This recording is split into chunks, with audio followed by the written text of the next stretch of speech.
This conference will now be recorded.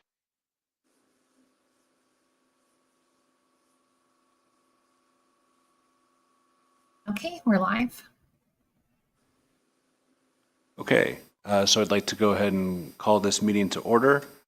This is a special meeting. This is our official public hearing for our Transportation Improvement Program.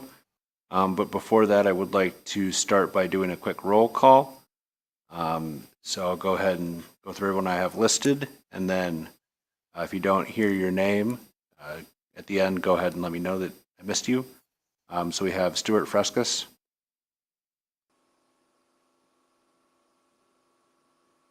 Yes. We have Steve Clevenger. Present.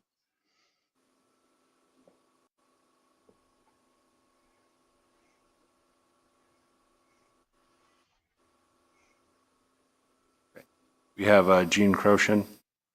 Here. Okay, we have Lynn Nelson. Here.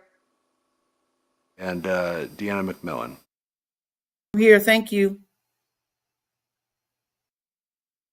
Okay, we're going to go ahead and get started in just a second, but sounds like we're having some audio issues on our end, so you can hang tight for just a couple minutes and we'll get right into the main program. Right. Yeah. I gotta get something to hear with. So you're probably going to grab some.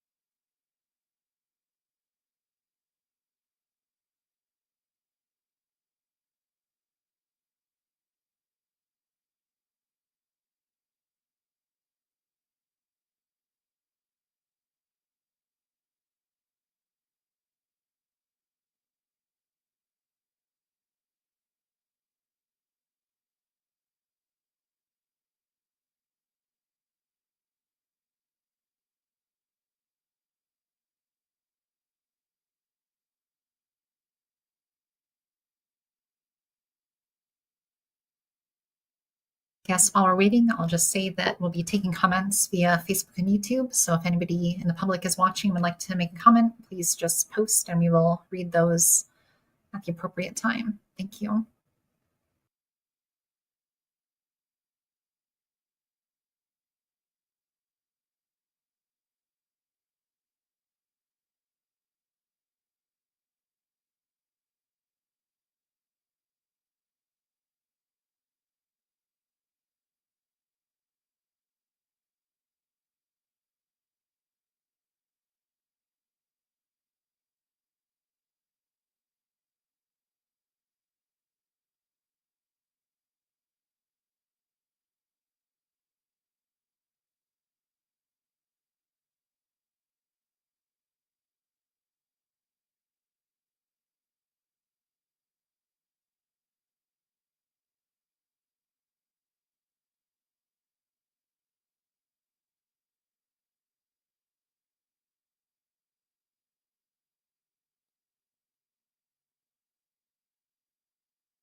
Sorry, I should have told you to bring some headphones.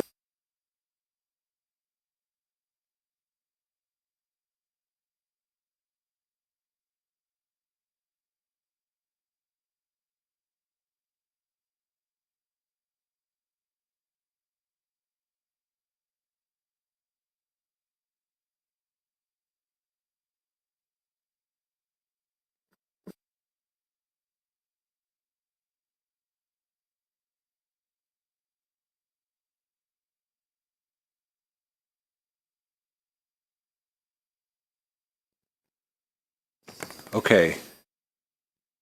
So we're back. First thing we'll go ahead and do is approve the minutes from the previous meeting. So I will go ahead and take a motion to do that. I move So the this is Deanna. I'll second. Okay, thank you. So we have a I think it motion. was moved by Lynn. Yeah. Yeah. We have a motion and a second, so we'll go ahead and do a roll call vote. Stuart Frescus, Yes. Steve Clevenger, Gene Croshan, Yes. Lynn Nelson, Yes. and Deanna McMillan. Yes. All right, the motion carries.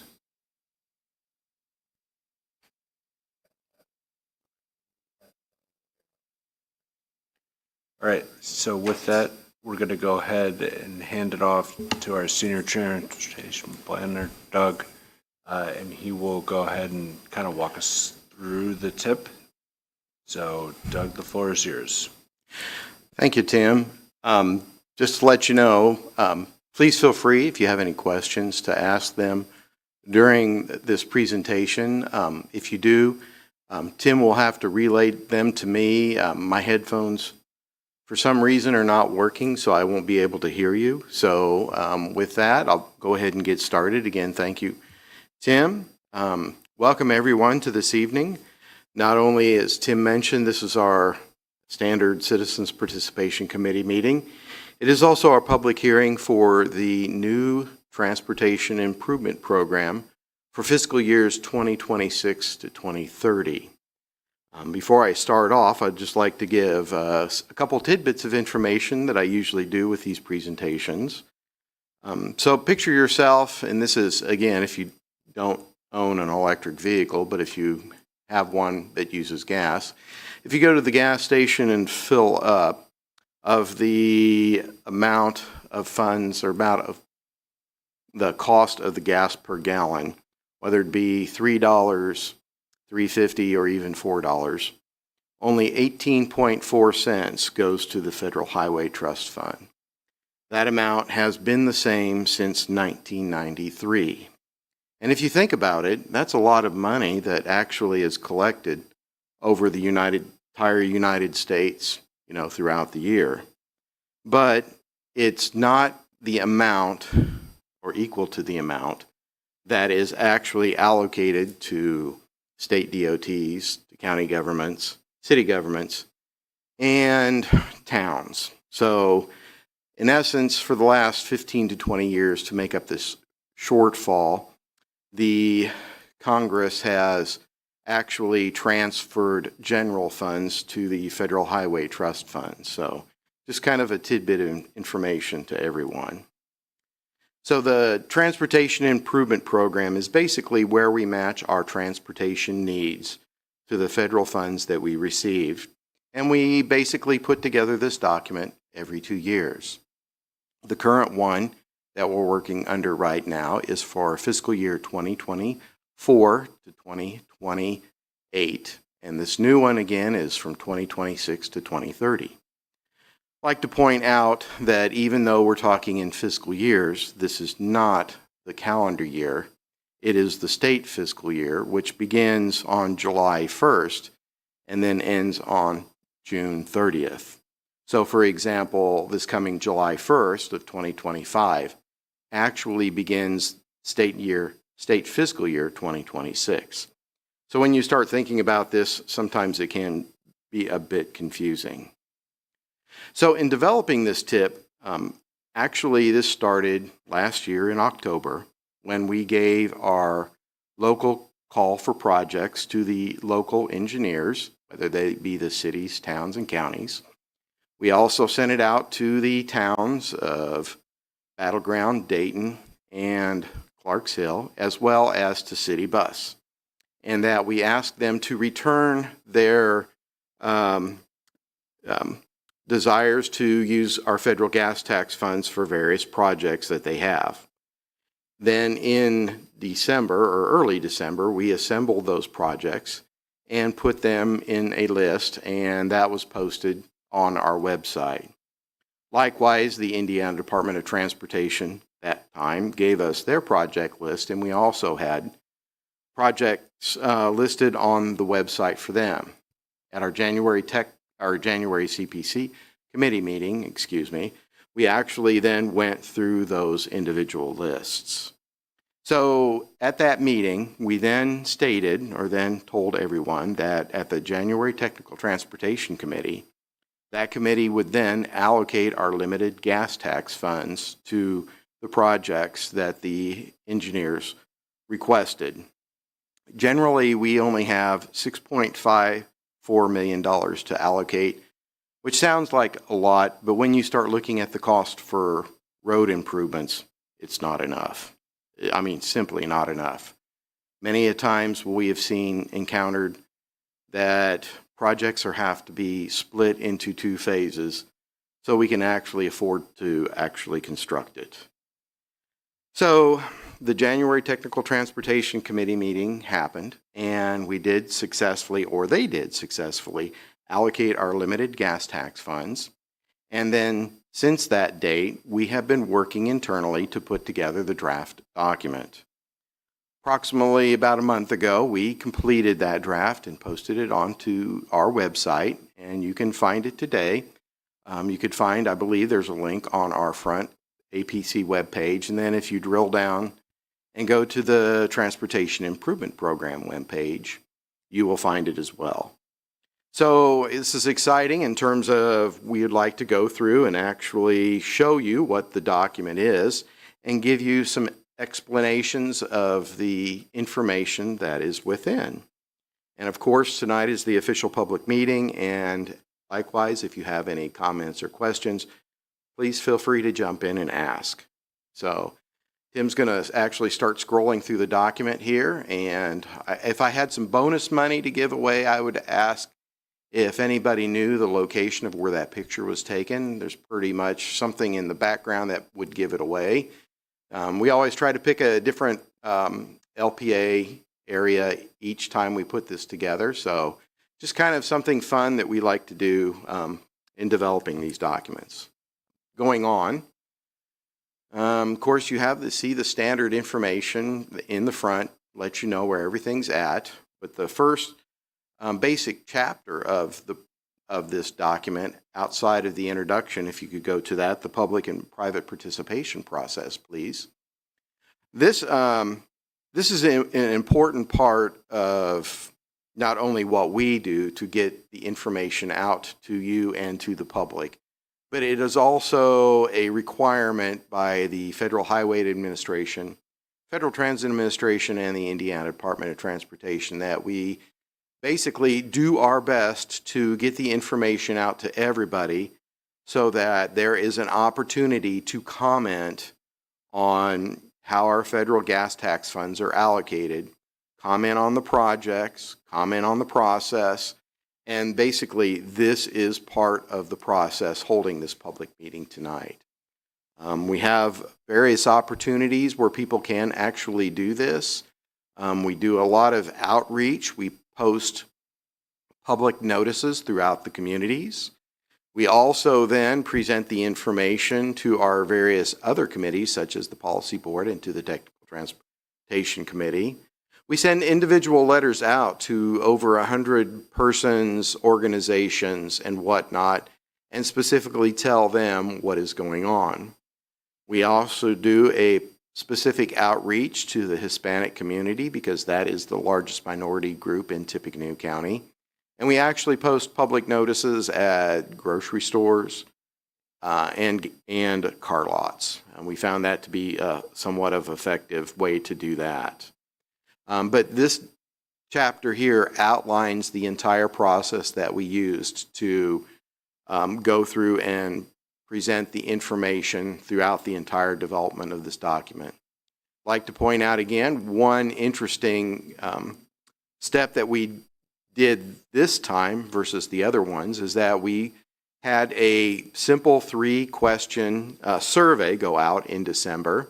And it was very interesting. We do have information about that in this chapter, and then we also have a summary of it in the appendix, and then an even more detailed summary on our webpage. And basically, the one thing we wanted to know is that if we gave a person our federal gas tax funds, what type of projects would they like to see them go to? And we gave them a list of project types, and then they ranked them. So we thought this would be a very good outreach technique to give that information to the Technical Transportation Committee. So when they make their decision in terms of allocating our gas tax funds, they can include that as well. Going on to the next chapter. This is environmental justice. This is where we look at how, basically a high level look at how these projects that are being proposed impact minority communities that are higher than average. And we do this, it is a requirement on the federal level, and we've done this for many, many years. Basically what we do is we'll download the current census information and look at, and this is great where GIS actually comes into play, is that we see these census blocks that have a higher than average minority population and compare it to the proposed projects. And if the project touches or even goes through those census blocks, then we do a more detailed analysis. And basically those are noted, and then when the projects do move forward, specifically in the engineering phase, we actually mention that to the local engineer as well as their consultant and ask them to pay particular attention on how this impacts those minority communities. So another step in terms of developing this tip in what we do as well. The next section or chapter is Americans with Disabilities Act. This is basically a review. This is law and has been, I believe, since 1991. Every project that is constructed, even without federal funds, just local funds, must be ADA compliant. No ifs, ands, or buts. It has to be. So here we give a bit of information on the review for that. We specifically do that, ask this question when the local engineers submit their project requests. Of course, the next section is looking at what we call red flag investigations, and this is a high-level environmental review. When we do, or I shouldn't say when the consulting firms actually get into the weeds with looking at environmental impacts, such as, and I'll give one example, say old gas stations that may have the tanks still in the ground, and there are GIS layers that contain all of this information. We look at where the project is located and then roughly like a half-mile area around it and see if there's any environmental issues related to that project. And then we actually put a report together, and then it is denoted in this report. And that is also used in terms of the review when the Technical Transportation Committee allocates our gas tax funds. Going on to the next one, project selection process. This is an overview of the entire process here, step by step. We are working our way through it, and fortunately we are towards the end of it. Going on, please. I'll go with, keep going. This next section, go probably 2 more pages to the first table. This is basically the heart and soul of the Transportation Improvement Program. These are the tables that list the specific projects where your federal gas tax dollars are going, as well as projects, what we call, that are significant, that use only local funds. We are required to include both of those types of projects in this document. As you can see here on the screen right now, we show projects for the city of Lafayette. And going down, we show them also for West Lafayette, Tippecanoe County, and then we also see projects for City Bus. Yes, our transit system does use it. We show the project for the Wabash River Enhancement Corporation because they have a very special and exciting project going on. And then right now, we do not have any requests for the town of Battleground, and also for Clarks Hill and Dayton, and then also for the Purdue University Airport. So there are the projects the airport will be doing in the next 5 years that will be using their special federal funds. And going on, basically the next table shows projects that if there were enough federal funds, we would actually look at those and use our federal funds for that. And then following that, then we get into the NDOT projects. Of course, we had to use a different color to denote that. Now for this year, we have 2 NDOT project tables. Table 6 is basically the list that they told us that is funded, that is accurate and guaranteed that these projects are moving forward. Unfortunately, if you look at our current TIP, there are a lot of projects that are actually in development that are not listed. So we specifically created this table to show those. We labeled it not financially constrained and for information only. These projects are in the works and being developed, but we were directed not to program these or show these in the first table. So I suspect that after the TIP is adopted and approved by NDOT, they probably will be moved over to the other table. So, but we wanted to show these and let the public know that this is also what NDOT is doing. Going on to the next section, financial summary and plan. This is a very, very detailed section.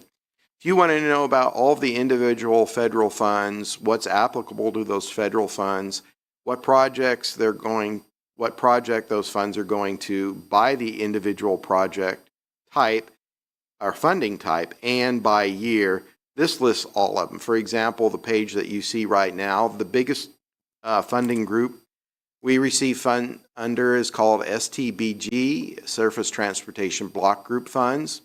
And we have tables by year, specifically showing the amount of funds we have and where they are going to be allocated. We do that for each and every individual fund. We also, then for STBG funds, we do actually look at the non-motorized projects because back when we were developing a previous metropolitan transportation plan, specifically back in 2012, the 2040 plan, we made it a priority to use 10% of our federal funds or these funds specifically for non-motorized projects. And in that section there, you can see the header, and then that page and the following page gives you the specific details on that. Basically, in this tip, we have one project, the South Street project, phase 3, is going to be looking at improving the walkability of South Street, or at least a portion of, and the amount of funds there that are allocated to it. We also then cover the additional federal funds, whether they be carbon reduction funds, protect funds, safety funds, Group 4 STBG funds. I mean, so you can see it's very detailed, and we break this down so that, again, if there's any questions, even though it's this detailed, we can show you where, down to the penny, where our federal funds are going. We also give a specific review later on showing the local funds that will be used. And then also, as you see here, NDOT funding. These are the type of federal funds NDOT will be using, and then we break that down by fiscal year, kind of give you that idea. The next section is right here because the Federal Highway Administration wants to make sure that local governments have enough funding for these projects to cover the local match. We put in these tables. One is for Lafayette, one is for West Lafayette, and one is for Tippecanoe County. And these are required reports that the state has each jurisdiction puts together, and it shows how much money the jurisdictions receive, and you can see the funding to the types of funds to the left, how much is received, and then how much is distributed out. And then you can see at the bottom what the differences are. For example, Tippecanoe County in 2023, while they do have a significant amount of funds, they did overspend that year. But if you can see in previous years, they do have balances. So this ebbs and flows year by year, but overall, it does show that our local governments have a significant funding to handle the local match. And again, this is a federal requirement. I'm going on to the next. I got a quick question. This gives a pretty. Oh, he can't hear me, can he? Yeah, you can go ahead with your question. Well, we All paused right, here real quick. just a quick question. The print is a little small for me. What is STBG funds? Yes, STBG stands for Surface Transportation Block Group Funds. Doug has more details back about what that means under the section that I'm trying to scroll back to. Yeah, here we go. So that would be page 41 of the documents. Okay, great. Thanks. Okay, do you have any other questions? Nope, Okay, I'm good. I'm Okay. following, I'm tracking you. Thank you. you're welcome. We'll go ahead and turn it back over to Doug. Okay, thank you. Just kind of give you a little more details on that. STBG funds are basically the largest funding pot that we can pull funding for projects for. We're allowed to use those for pretty much any type of project, whether it be new road construction, reconstruction of roads, reconstruction, construction of new trails. So there's a lot of flexibility given to us to use those federal funds. And in the past, they used to be called different names, but currently, since we love acronyms, instead of calling it all the time Surface Transportation Block Group Funds, we call it STBG funds. So, Okay, great. going Thank back you so to Chapter 8, Project Selection and Priorities, this is a detailed account of projects, the selection process, and then the priorities that were given to assign. So it's very, very detailed. Again, kind of lays out the entire process. So if there's any questions or comments, one can look at this and see how it was done. Basically, we have a number of different things we look at. For one, you can see this page here, complete street determination. And then we also do one thing is that we look at the priorities that were chosen here and look at the priorities that were chosen in the previous tip and then do an actual comparison. So no big surprise, the priorities from last year basically are the same as our last tip, are the same with this one. And then we also cover a little bit about NDOT projects. For example, there are a number of NDOT projects that we feel are needed. So here we specifically list those unmet needs. Of course, the ones that we really, really would like to see move forward is basically extending US 231 to the north and connecting to I-65. So we'll go on to the next section here. Performance measures and target achievements. So it's been creeping up year by year by year in that the Federal Highway Administration wants to spend our funds, our federal gas tax funds, where the needs are. So in order to do that, instead of us just sitting around and choosing, well, we think this is a good project, or we think this is a good project, we come up every year with a more elaborate process to look at what we call performance measures or targets, so that the projects that have better performances based on a variety of different criteria receive the highest priority and will receive the funding first. So it takes away that desire that somebody may have a pet project and then we're actually looking at the needs of the community and assigning the money to those most pressing needs. And again, this is a very detailed analysis looking over.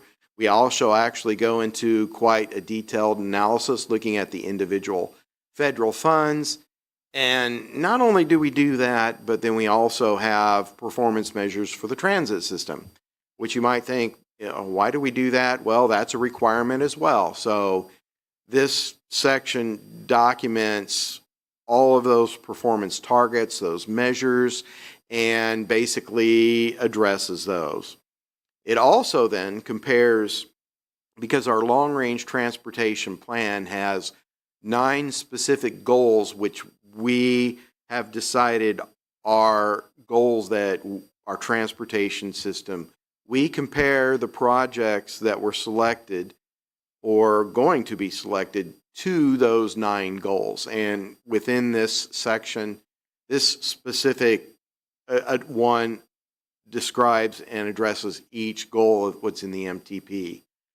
This requirement actually began in 2014, and when it rolled out, we were the only MPO in Indiana to do this. Eventually, about 4 or 5 years later, Federal Highway said, hey, you guys need to do this, and it's like, well, we already do it. So, but again, this is a very detailed discussion and analysis of how we're meeting the goals that are specifically mentioned in our long-range transportation plan. The next one, of course, we have to talk about the financial capability of City Bus. Here you see on the page, this is the amount of federal funds that City Bus has received for each year. If you go to the next slide, this is looking more detailed at that in terms of breakdown by types of funds, whether they be federal funds, funds they receive from the state, funds that they receive from local taxes, because City Bus is a public transportation corporation. By state law, they have ability to collect taxes, and they do, and this shows that information. And then, of course, the funding they get from fares, tokens, passes, and advertisements, and so forth. So this basically is looking at a snapshot of what has happened in the past. If you go to the next table, and this is basically looking at the future, and we want to see if City Bus is actually looking at the revenue generated and looking at their operating cost, forecasted of course, and capital cost to see if there is enough funding to maintain the transit system. And then following that, we have a detailed scoping of all of the individual projects by year that City Bus will be doing. As you see here, there are a number that has zeroed out. With a change of management, they decided to condense a lot of these down to a few rather than have them individually shown. But since they are legitimate projects and have that LAF number, we still need to show those even though they have $0 attached to them.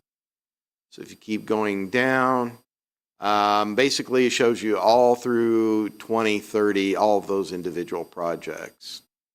The next section, we're looking at, if you go to that one, please.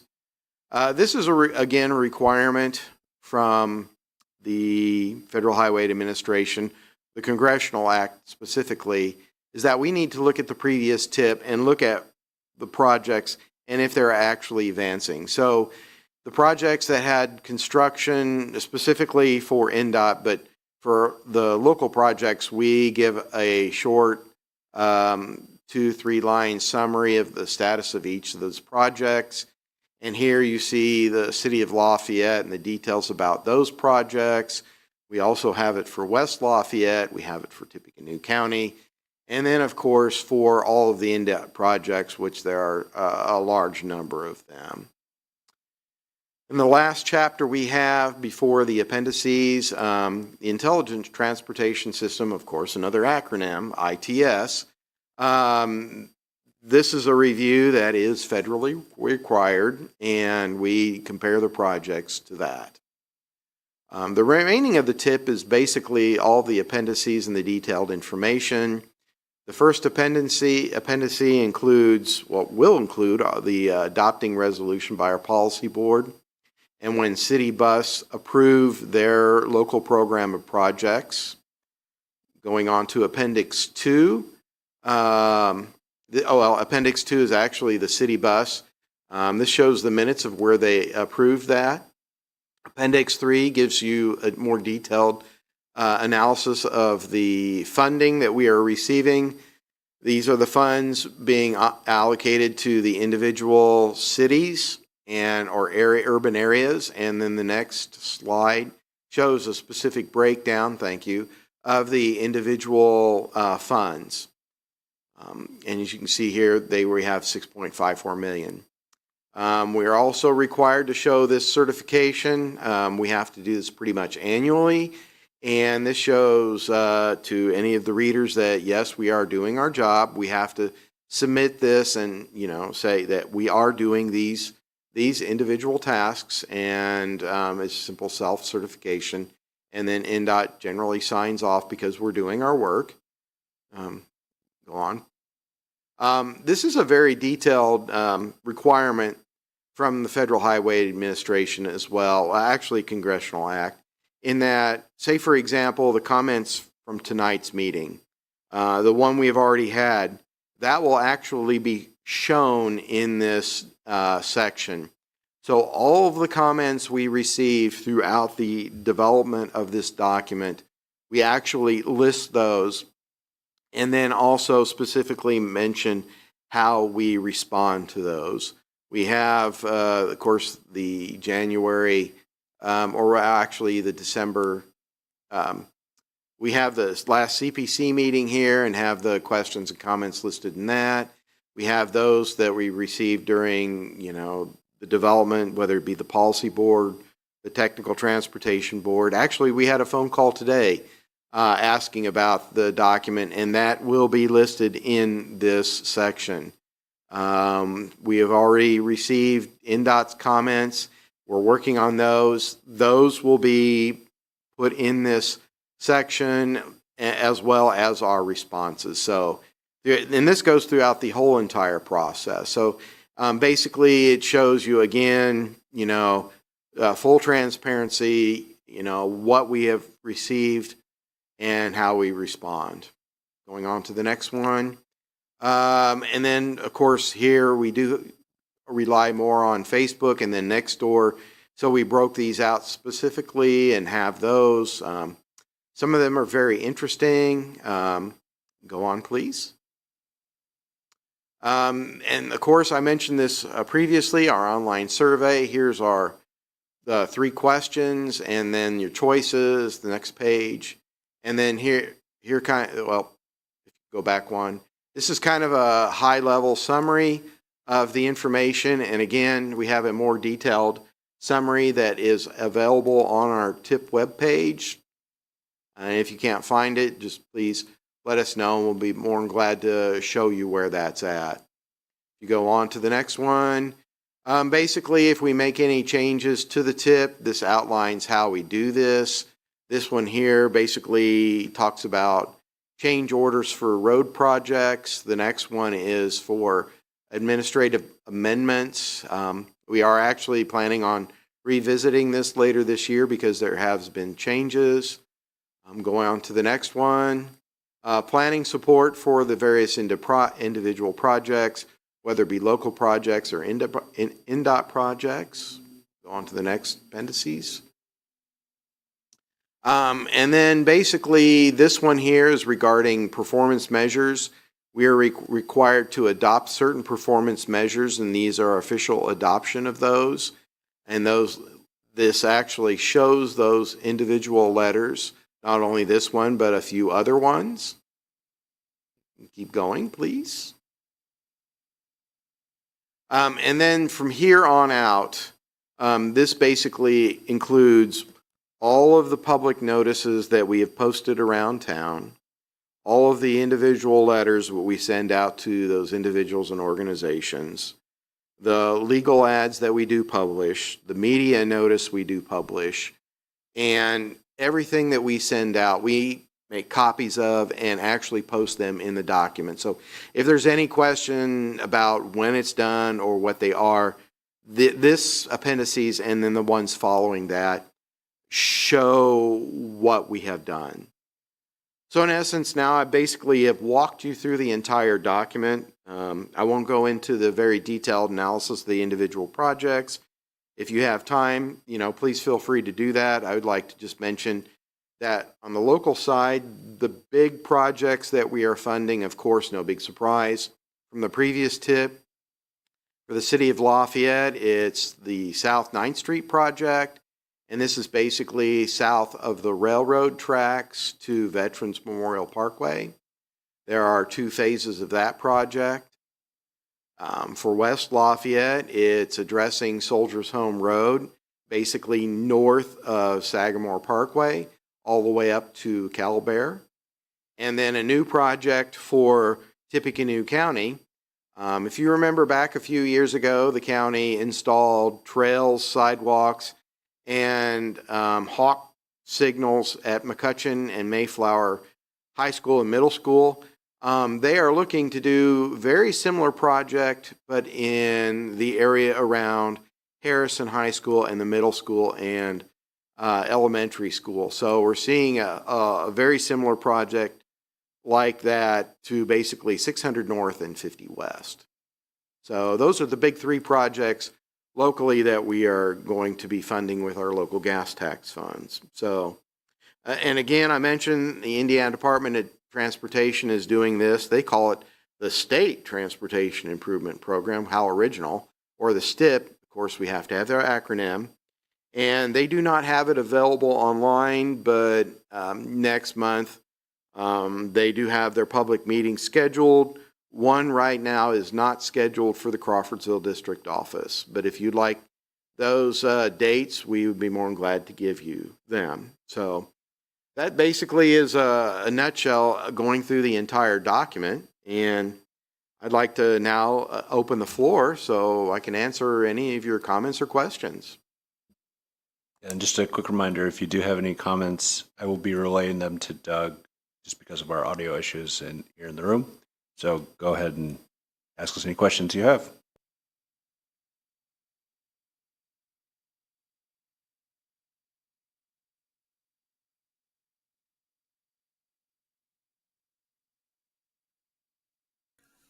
This is Gene. I have a question. Will the changes in administrations at the state and federal level have any change on this submittal, or is it too late for it? Thank you, Gene. Gene would like to know if the changes in administration, both at the state and federal level, will have any impacts on this submission. Right now, we have not heard of any impacts. Probably the first one that we may see changed or actually pulled out of, maybe not this document, but any further documents, are our environmental justice review. That probably will be removed from future documents. We have not received any information yet, directives from not only on the federal level, but on the state level to remove those. And if we do receive them, that may disappear from this document, but again, nothing yet from either on the federal level or the state level. Another thing that we have not seen yet, and I don't know if we will or not, are the amounts for the state projects, or I shouldn't say state projects, local projects, whether they be the road side or the transit side. Congressionally, the amounts are actually in public law. So I would be very hard to see any reductions, but at this point, I don't know. But so far, we have not received any specific changes that we need to address in developing this tip.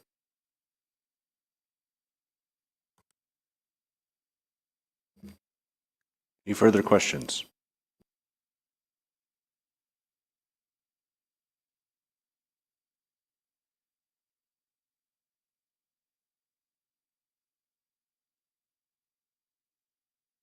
I'm not seeing any comments on Facebook or YouTube at this time, but I will note that I've posted the links both to the draft tip and to the STIP meetings on Facebook and YouTube.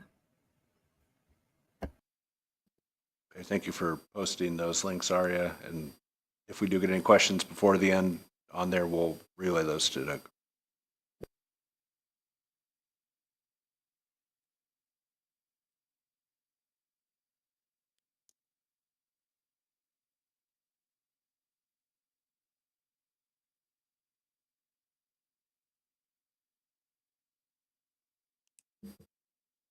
Okay, last call for questions.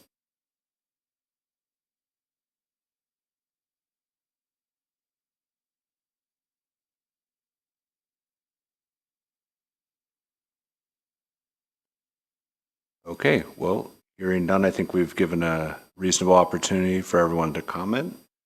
So we'll go ahead and move on to the next part of the agenda, which is just general questions, comments, and suggestions. So anything that wouldn't necessarily be related to the tip, but that you still feel is important for us to address.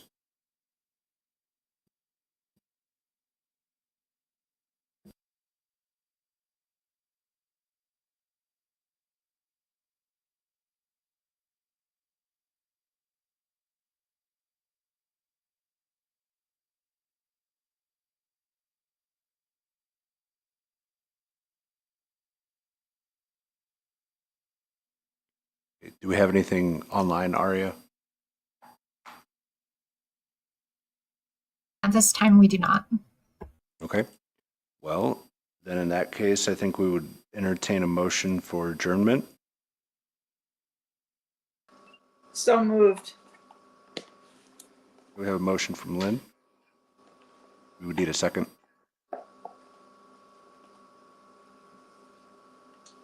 Don't need a second for a motion to adjourn. Okay. Second is Deanna. Bring All it right, up the well, rear. We'll take a second. Okay. So we'll go ahead and take a vote then. So Stuart, Yes. Yes.